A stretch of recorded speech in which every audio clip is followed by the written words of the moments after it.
Olá, povo de Deus, terça-feira da 16ª semana do tempo comum, 23 de julho de 2024. Nossa reflexão de hoje é a partir de Miqueias 7, de 14 a 15 e 18 a 20 e Mateus 12, 46, 50. Apacenta o teu povo com o cajado da autoridade, o rebanho de tua propriedade, os habitantes dispersos pela mata e pelos campos cultivados, que eles desfrutem a terra de Bazã e Galaade, como nos velhos tempos, e como foi nos dias em que nos fizeste sair do Egito, faze-nos ver novos prodígios. Qual Deus existe como tu, que apagas as iniquidades e esqueces o pecado daqueles que são o resto de tua propriedade? Ele não guarda rancor para sempre. O que ama é a misericórdia. Voltará a compadecer-se de nós, esquecerá nossas iniquidades e lançará ao fundo do mar todos os nossos pecados. Tu manterás fidelidade a Jacó e terás compaixão de Abraão, como juraste a nossos pais desde tempos remotos.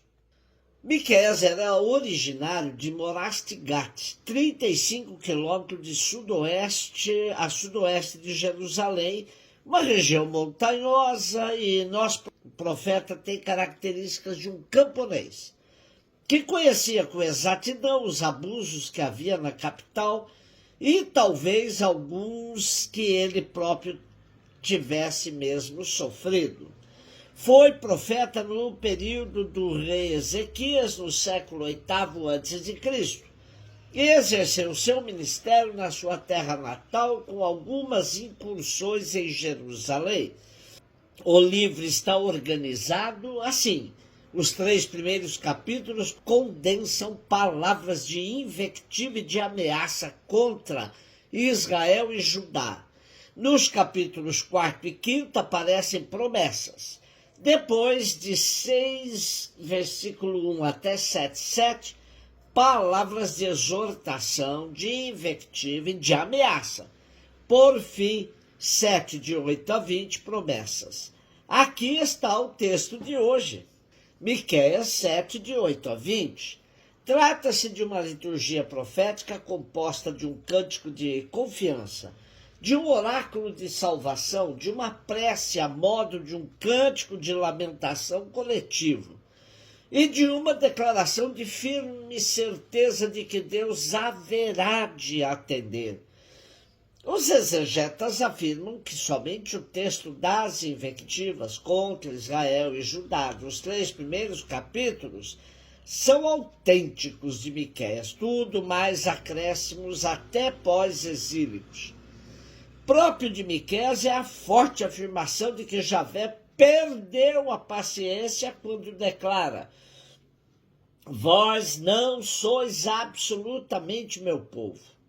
No acréscimo de hoje, qual uma liturgia da esperança, há um clamor que Deus volte a agir como nos tempos de outrora de Bazã e Galaade, tempos de prosperidade, e como nos tempos do Egito, tempos das maravilhas da libertação.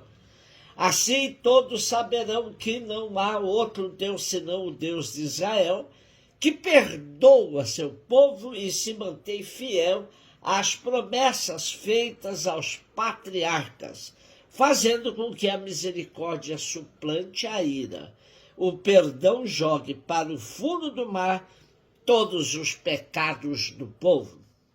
Mateus 12, de 46 a 50. Enquanto Jesus estava falando às multidões, sua mãe e seus irmãos ficaram do lado de fora procurando falar com ele.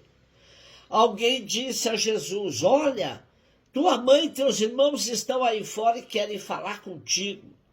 Jesus perguntou àquele que tinha falado: quem é minha mãe? Quem são meus irmãos? E estendendo a mão para os discípulos, Jesus disse: eis minha mãe e meus irmãos, pois todo aquele que faz a vontade do meu Pai que está nos céus, esse é meu irmão, minha mãe. há 4 dias celebrávamos Nossa Senhora do Carmo e o texto era esse mesmo. Como eu dizia, trata-se de um texto que já provocou inúmeros debates sobre a família de Jesus. Temos também várias interpretações. De um lado, a tradição católica, que sempre defendeu que o termo irmão e irmã, na época de Jesus, servia para se referir à parentela toda, não somente aos irmãos de sangue. Por outro lado, há outras correntes que têm outras interpretações. Alguns dizem que Maria foi virgem até o nascimento de Jesus e depois teve outros filhos. Outros que sustentam que Maria era a segunda esposa de José e que este já tinha outros filhos. E outros se servem do conceito de família extensa, ou seja, aquele que considera o clã mais que o mero núcleo familiar. Porém, para alguns que acham que Jesus faltou com o devido respeito à sua mãe Maria, podemos afirmar que ela sempre foi o modelo de quem pautou a própria vida fazendo a vontade do Pai. Assim sendo, quando Jesus afirma que seus irmãos, irmãs e mães são todos que fazem a vontade do Pai, na verdade serve até como elogio único a Maria. Olhemos o texto por outro ângulo e vejamos a maravilha de Deus que, ao encarnar-se, escolheu a maneira mais natural possível, nascer em uma família concreta. Jesus não veio do céu como um pacote pronto, mas nasceu de uma mulher simples da vilazinha de Nazaré, no meio de uma família extensa, ou seja, muito grande, onde a parentela formava um clã que tinha em José o carpinteiro como patriarca, pois na genealogia é ele que é descendente de Davi. E quando querem identificar Jesus, outra vez é José que é lembrado. Não é ele o filho do carpinteiro? Que maravilha! Aí está a grandiosidade da encarnação. Deus se faz um de nós. E o texto de hoje se reveste de uma importância única em nossos tempos, em que tantos movimentos espiritualistas apresentam um Jesus das alturas, meio desencarnado. Há muitos seguidores desses movimentos que têm provocado um desserviço imenso para uma aproximação séria do mistério da encarnação.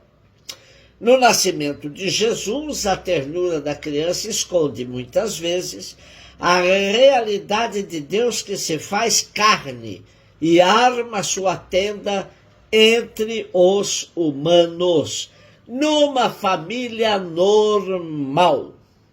Família é tudo, mas uma realidade muito complexa, como nos descreve tão bem Francisco Azevedo em seu livro O Arroz de Palma. Diz ele: família é prato difícil de preparar. São muitos ingredientes. Reunir todos é um problema. Não é para qualquer um. Os truques, os segredos, o imprevisível. Às vezes dá até vontade de desistir. Família é prato que emociona. E a gente chora mesmo, de alegria, de raiva ou de tristeza. O pior é que ainda tem gente que acredita na receita da família perfeita. Bobagem, tudo ilusão. Família é afinidade, é a moda da casa, e cada casa gosta de preparar a família do seu jeito. Há famílias doces, outras meio amargas, outras apimentadíssimas. Há também as que não têm gosto de nada. Seria um tipo de família dieta que você suporta só para manter a linha. Seja como for, família é prato que deve ser servido sempre quente, quentíssimo. Uma família fria é insuportável, impossível de se engolir. Enfim, receita de família não se copia, se inventa. A gente vai aprendendo aos poucos.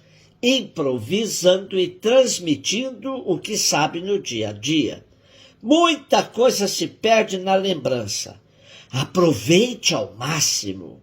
Família é prato que, quando se acaba, nunca mais se repete. Um beijo no seu coração.